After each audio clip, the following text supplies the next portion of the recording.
Good Lord, what a week it's been on the plot. The terrible wet weather we've had over the last few weeks, pretty much non-stop rain. Perhaps predictably, we've all got blight. Not just me. We'll come back to the blight in a little while. The other thing that happened this week was 2 or 3 days ago. We lost one of the hens. It was Aria. I had two ginger girls, Rhode Island Reds. Brienne and Aria, named after me two favourite female characters from Game of Thrones. Both in the prime of life, very healthy, laying every day. I turned up the other morning and Aria was laying flat out on the floor, dead as a dodo. So she went over the bushes there for the kites, or the foxes, whoever got there first. Which means that old Brienne's left on her own with no little ginger friend. Look, she's miserable. Can you see her sitting in there sulking? She misses her little ginger friend. So I've just been to Woodside Farm in Slip End, waiting patiently here in the shade. Hello. We've got 2 new additions. Come on, you two, say hello. We've got a little Rhode Island Red to keep Brienne happy. And I also got, where is she? She's at the back there. She's called a blue buff something or other. She's absolutely beautiful. Right, anyway, I'm going to get them settled. They don't want to stay in that carrier. I'm going to get them settled in there. I'm going to have to isolate them, keep the two apart until they're all used to each other. I've got to deal with the blight on the potatoes. There are many ways I could approach that. I'm as yet undecided. Let's crack on. Chickens first. How are we doing then, girls? We're not too concerned, are we, eh? Shirley's looking happy.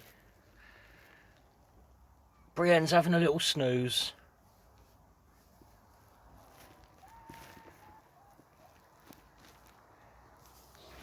And these two are as thick as thieves. I've just done my usual thing here. Whenever I get new hens or young chicks or a sick animal, I always do the same setup. I just split it in two. The bottom half there is chicken wire, the top half is just scaffold netting. And I've got this old gate, old shed door that I'll just quickly screw to the side there. Lets me in and out, and that will stay there for, well, who knows, I'll play it by ear. I'm guessing probably about 2 weeks. We'll have to keep them all separated. And after a couple of weeks, once any bloodlust has passed, we can let them all mix together and see how they get on. It always works out in the end. I think we might have a little bit of a character on our hands with this one, the buff blue, whatever she is. She's the reason I picked her was because she was running around the place like she ruled it. Obviously a very strong, healthy chicken, but I don't know if you can see, she's over there in the dark. Shirley's over there, and she seems to be displaying at Shirley. She's pecking. It's almost as though she's trying to get over there to her. Shirley's sounding quite concerned.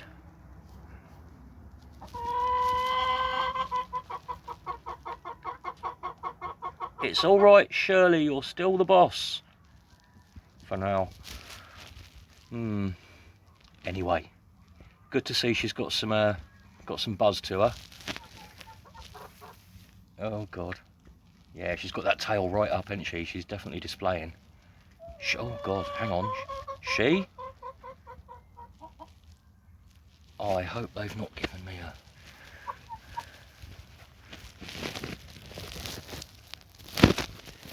She's got very, very thick legs.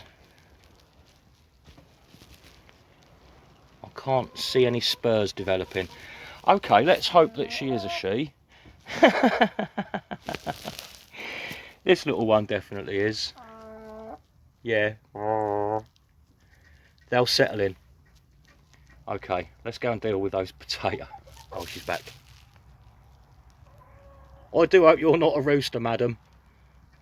Let's go deal with that blight on them potatoes.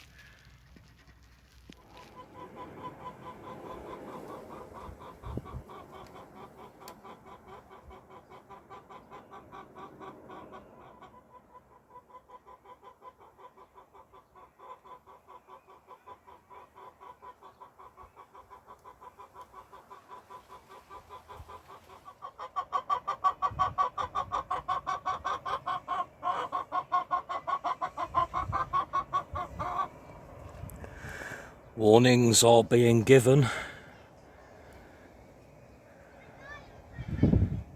Oh dear.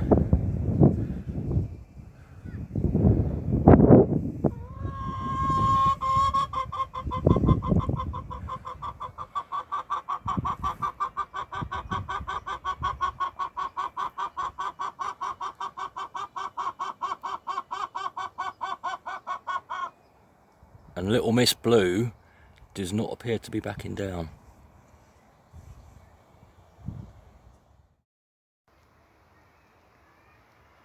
I've checked my tomatoes and there's no signs of blight whatsoever, which doesn't surprise me. That's the whole point of having built this shelter for them to grow under.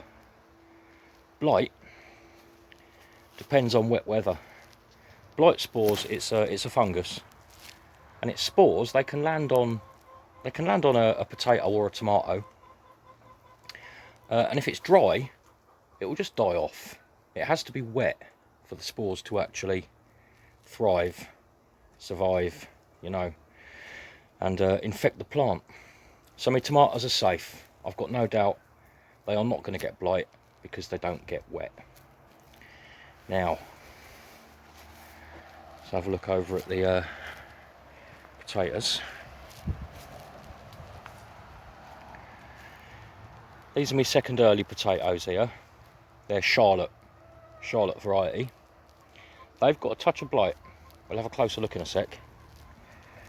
Over here, I've got the last of my first earlies. I've been harvesting and eating them. There's the last of my first earlies, and you can see they've all keeled over now. They're done. They're definitely ready for harvest. But there's no blight on them. Despite the fact that they're finished and they've fallen over and they're ready to eat, there's no blight on them. And I put that down to the fact that they're sheltered. Blight comes in on the wind, spores come in on the wind, and they're very sheltered here. So they've missed it. The wind always comes in this direction from the southwest. I say always, 90% of the time.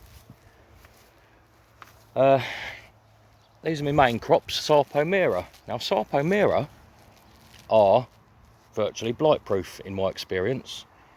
They're sitting right here next to me Charlottes who have blight, and I've had a good close look all over. I can't see any sign of blight whatsoever on these Sarpomera. That's why I grow them. No blight whatsoever, despite sitting in the direct line of the wind, upwind from the infected Charlottes. Now let's have a closer look at a bit of blight. It was this particular little bit here which was showing some signs yesterday, and I took a lot of it off. It doesn't surprise me. That is directly where the wind comes through and hits this bed. And in fact, you can even see it. Here you go, look, you can even see it in the growth of the plants. The plants have splayed off where the wind comes in, and that's exactly where it's been hit as well. Right, now, proof that we have blight, and not just some kind of natural dieback these gloves aren't going to touch anything else. They're going to get sterilised when I've done this.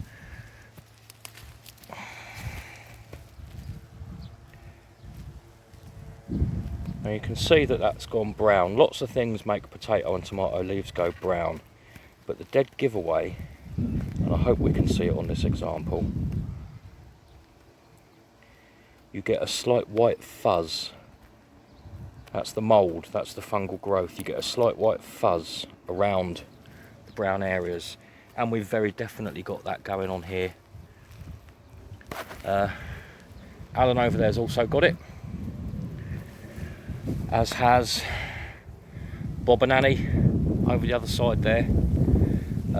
I'm not sure about Sue and Vern, doubtless they have. Oh look, yeah, they've got some potatoes in tubs right there, directly in the line of the wind.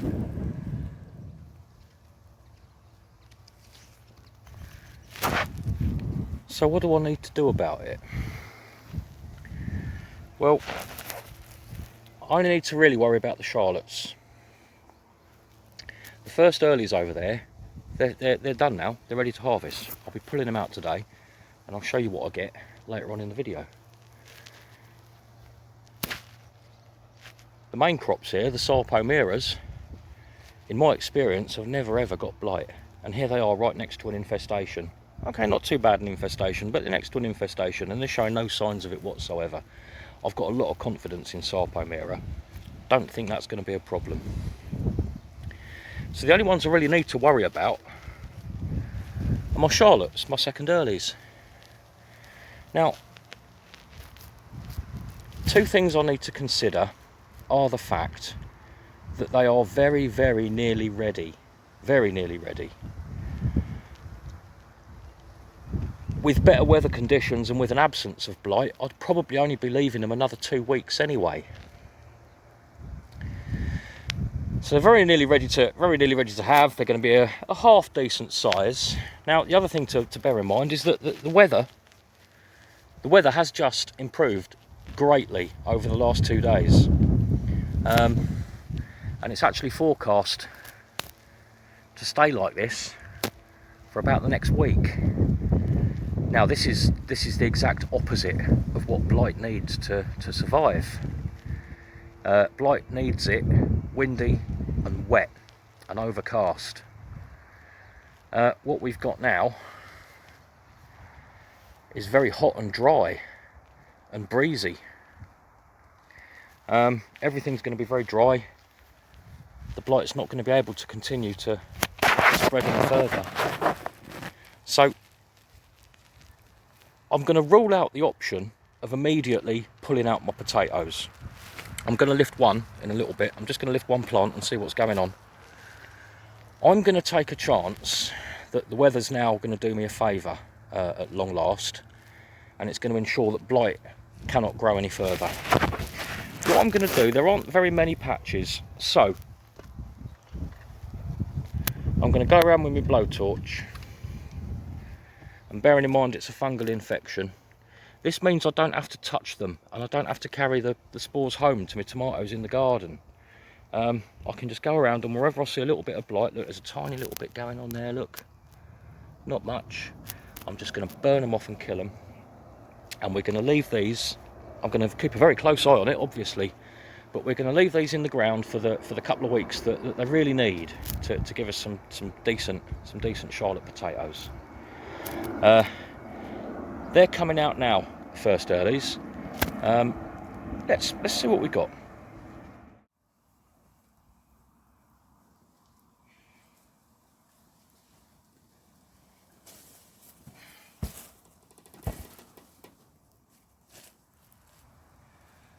Right, let's see what we got then.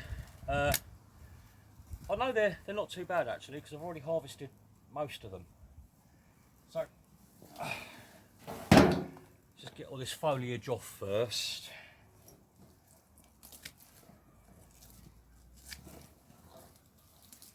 Like I say, no signs of blight on here. Down to the sheltered nature of where they were. Now, let's chuck them out and see what we've got.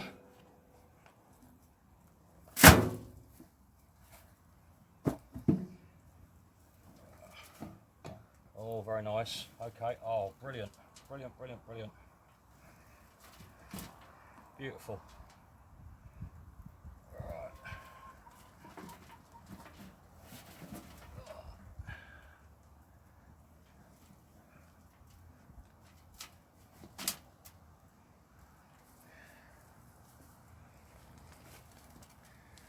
I don't know how well you can see them. That's really good. I'm just going to pull the rest out.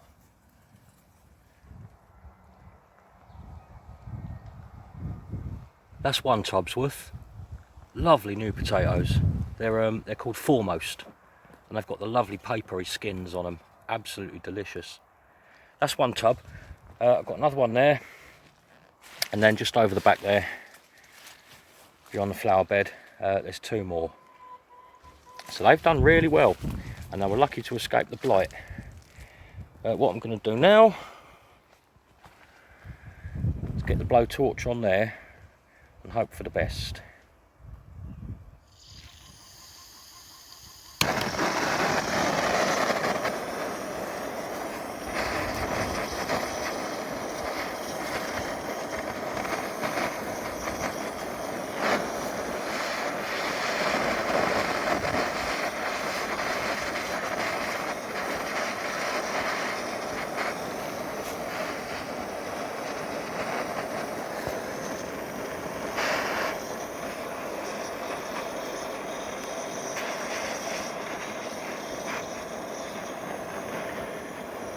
That's going to kill off any residual spores that might be tempted to cause problems. Of course, to my neighbours, when they look over and see all these charred leaves, they're going to think I've got the world's worst case of blight ever. If I see them, I'll have to explain to them, no, I've been burning off the diseased bits. Now I've gone over the affected areas with the blowtorch, you can even more clearly see the swathe of blight that's blown diagonally across the bed. In the process of doing that though, I did find that over down the other side there, unfortunately, if I look, well, what's on that side is mostly on the surface. If I look down inside here, it is actually, I don't know how well you can see that, it is actually quite prevalent down here, and it's making me wonder. I have quickly gone over with the blowtorch, the sun's out, the wind's up, blah blah blah blah blah. I'm going to keep a very, very close eye on that over the next couple of days, and I may well decide to pull this half. Doesn't seem to be any blight on that top half, but hopefully the weather's going to help me out here. Come on buddy, please. I'm going to keep a very close eye on that. We'll see what happens. Things are calming down a little bit. Shirley's having a nice little scratch, and little blue girl over here, she's kicking around in the sawdust, giving herself a dust bath. So they're both actually showing quite relaxed behaviour at this particular point in time.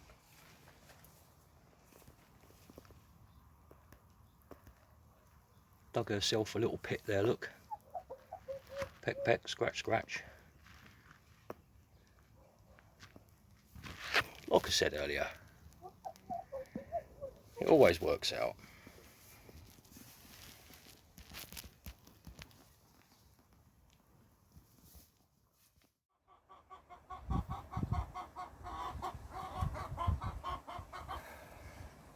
Break time.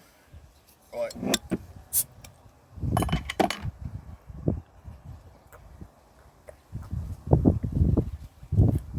Oh yeah. Cheers. Ignore everything I just said about how I'm intending on treating those Charlotte potatoes. So I just had a quick fertile. Remember, they're no dig potatoes. I didn't have to get a fork out or anything like that. I put my hands under the straw, had a little fertile. Look what I found.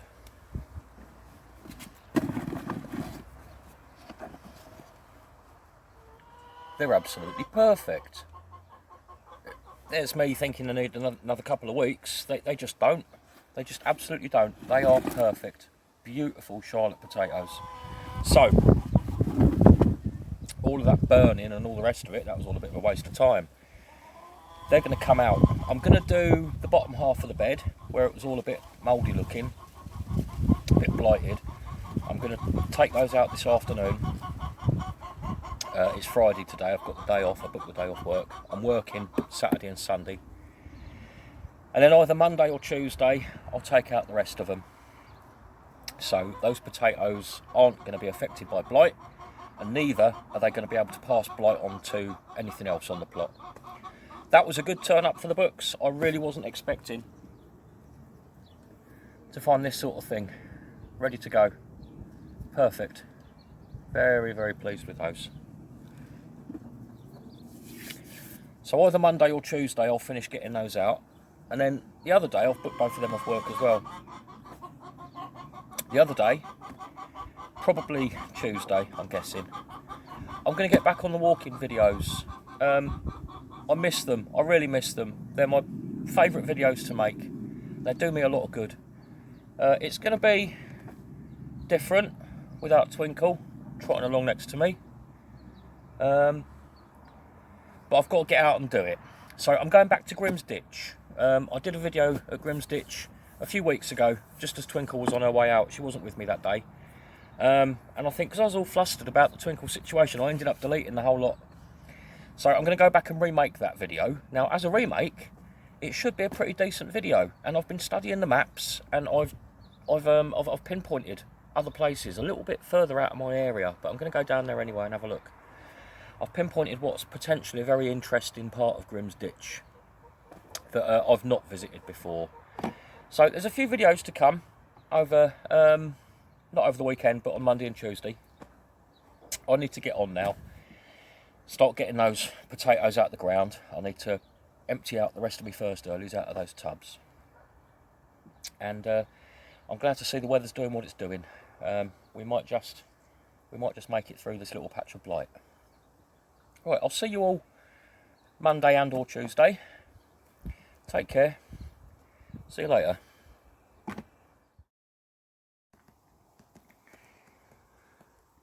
Well, somebody's perked up a little bit, eh?